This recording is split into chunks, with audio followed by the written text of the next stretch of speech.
Imagine a world where psychologists don't study thoughts or feelings, but only behavior. Well, that's exactly what one man wanted. Meet John Watson, the controversial father of behaviorism, whose radical experiments shaped psychology, but also sparked major ethical debates. Let's dive into his story.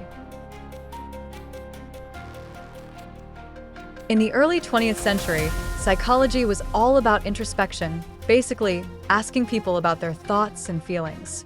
But many scientists believed this wasn't reliable. Enter John Watson. He declared that psychology should forget about mental states and focus only on observable behavior, things we can see, measure, and control. His famous 1913 lecture, Psychology as the Behaviorist Views It, was so bold that it became known as the Behaviorist Manifesto. Watson wanted to prove that human behavior could be predicted and controlled, just like in a science experiment. Watson believed that emotions like fear, love, and rage weren't inborn, but learned. And he was determined to prove it.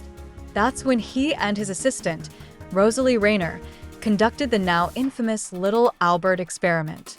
They took a 9-month-old baby named Albert and introduced him to cute, fluffy animals, a white rat, a rabbit, even a dog. Albert wasn't scared at all. But then, Watson added something new. Each time Albert touched the rat, Watson struck a metal bar behind him. Albert cried. After just a few repetitions, Albert no longer needed the noise. He became terrified of the rat all on his own. And it didn't stop there. Soon, Albert was also afraid of anything white and fluffy, a rabbit, a dog, even a fur coat. This proved that fear could be conditioned and spread to similar things, a process known as stimulus generalization. Sounds intense, right? Well, today this experiment would never be allowed. Why? Because it was deeply unethical.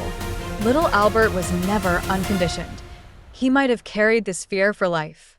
And worse, his mother may not have even given proper consent. But Watson didn't stop there. He believed that if fear could be conditioned, then all human behavior could be controlled. Watson had big ideas, some would say too big. He famously claimed, "Give me a dozen healthy infants and I'll train them to become anything, doctors, lawyers, even thieves, regardless of their talents or background." He believed that environment, not genetics, shaped us entirely. And he took these ideas straight to parenting. Watson's books on childcare became bestsellers in the 1920s and 30s. His advice? No hugs. No kisses. No cuddles. He thought too much affection made kids weak and dependent. Millions of parents followed his advice, and unfortunately, the emotional damage became clear years later.